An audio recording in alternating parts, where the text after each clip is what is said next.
I'm Barry Benjamin. This is Sustainable Life. I'm here with Jack Shealy in the Western Everglades to find out about ecotourism and how you do it.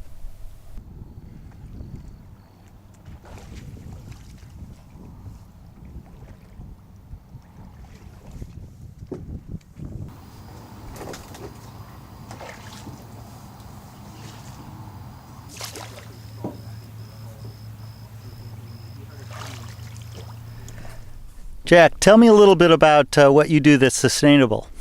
My company, Everglades Adventure Tours, we offer tours here in the national parks, preserves, and state parks, and we practice sustainable ecotourism. And sustainable ecotourism is an industry that's dedicated to not impacting the environment, but enhancing the culture, the local culture of places, and providing jobs for the local people in the area. And ecotourism, helps promote the political empowerment of the local communities and also involves them directly with their environment and offers low-impact opportunities for folks to come down and experience the Everglades with minimal impacts to its vast but fragile ecosystem. Tell me a little bit about the people that used to live here and how they used to travel around. Well, years ago, the first settlers down through here were the Calusa and the Tequesta Indians. The Calusas were on the west coast, and the Tequestas were on the east coast. And in later years, you had the Seminole and the Miccosukee tribes. But all the indigenous cultures here, they used to pole cypress canoes through the marshes here and through the grasses. It's one of the most effective ways because of the shallow water. It's very hard to paddle through the grass. So they would use push poles and propel these canoes through the Everglades. And in later years, going into the early 1900s, the Gladesman culture used these boats to navigate, hunt, and fish the shallow marshes of the Glades and of the Everglades National Parks. Some of the families that lived down in the 10,000 Islands, they would have to pull 70 miles to go get dry goods from the Smallwood store years ago, and that was just how they got around. And so what kind of animals can you expect to see out here in the Everglades? Commonly on our tours, we see a variety of wading birds. We also see, a lot of times we'll see alligators out here. Occasionally we see white-tailed deer, raccoons. But, the Everglades has an abundance of wildlife. But one of the reasons you won't always find it here is because of the dense habitat. You'll notice, we have a lot of mangrove trees, cypress swamps. There's actually 5 habitats that are found throughout a lot of these areas, and the animals will stay out in the vastness of the glades rather than right by the roads and canals during the summer months. However, during the winter time, when you start to get your seasonal drying, everything congregates to scarce water sources. So during the winter months, which is usually our busy tourist season, it's really one of the best times to come down here and see wildlife. How important is ecotourism to the community? Ecotourism is very important here because the main industry that we have here, we have airboats, we also have the commercial fishing industry here, but ecotourism is a way that people can experience the parks with low impact, and the ecotourism opportunities that are offered here are the canoes, kayaks, and then this pole boating is a new type of ecotourism or new type of sustainable industry that we're hoping in time will start to grow here in the area. Jack, tell us a little bit about where we're at and what we see here. We're in the Big Cypress Swamp region of the Western Everglades, and this area that we're going through here is the transition zone. This area you start to see the characteristics of a saltwater habitat coming out of the freshwater marshes of the Fakahatchee. The Fakahatchee is the bromeliad capital of the United States. It's the orchid capital of the United States. Historically, there's 45 species of orchids that have been found here. There's also 26 species of bromeliads that are found through this area. There's some you can probably see over here in the trees. These plants are non-parasitic. They'll grow on these buttonwood trees, and you commonly find them in these areas because the hammocks are somewhat shaded out through here, and we'll do our best to get some footage of them there. But this area is really important to the ecosystem.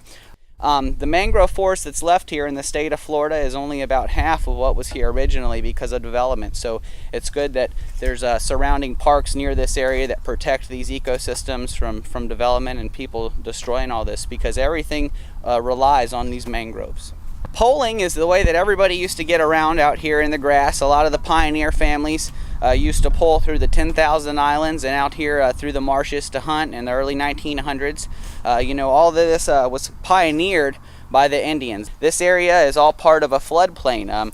the south side of the Tamiami Trail. During the summer months, you get about 3 feet of water. Annually, we have 72 inches of rainfall, and about 75% of that's during the summertime. So we're regulated by a rainy season and a dry season here. And our company offers tours that kind of change with the balance of nature to take people out where they have a better chance of seeing wildlife. But as the water goes down, we move the tour operation so we don't leave any trails out in the marsh. So that's one way that we try to practice sustainable tourism.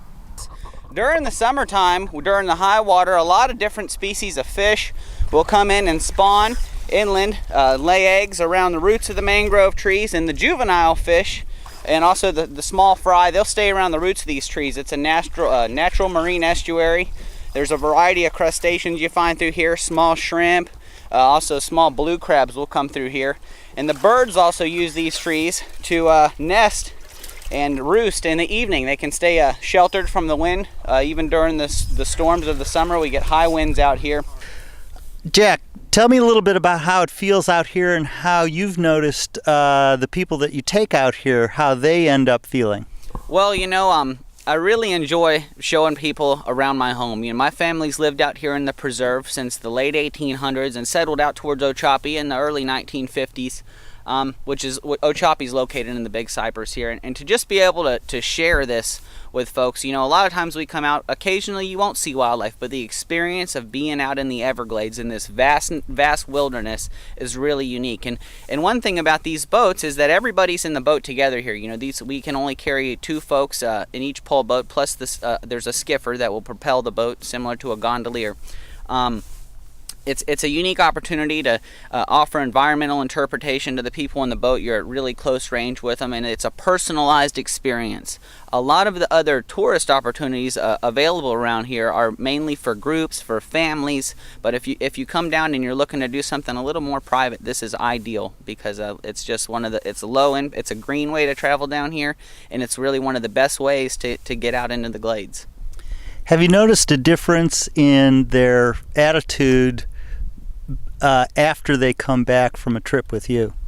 Every time. A lot of people, a lot of folks, I know that we have a good product that we market here, our tours, because, I get a lot of emails from folks, a lot of photos, and even memory sticks. They want to give me the pictures off of their cameras, to show to other people about the experience that they had on their tours. But it's a very calming and relaxing feeling. I'm sure that, you'll notice when you get back in. One guy said if you had low blood pressure, you'd probably pass out if you came out here, because it's very, very calming to be out here in these basically pristine areas. One thing that's nice about the Big Cypress Swamp, the eastern part of the Everglades relies a lot on waters from Lake Okeechobee, but out here through the Big Cypress Swamp region, these areas are rain driven, so we're actually in pretty good shape. And that's one thing that's nice about preserving this area, is that it's not that bad off, and it's a lot easier to save something before it's destroyed. So this is a great spot, and all the national parks and preserves and state parks and preserves have done a really great job protecting this area, and so for future enjoyment. Tell me a little bit about how someone would get in touch with you, and if they wanted to actually come out here and enjoy this. Well, our company is Everglades Adventure Tours. We're located in Ochopee. We're actually the only eco tour operator located in the Big Cypress Preserve. The best way to get a hold of us is through our website, which is evergladesadventuretours.com. And we offer the guided pole boat eco tours, and we also offer guided hiking trips and camping excursions out into the 10,000 islands. And it's evergladesadventuretours.com.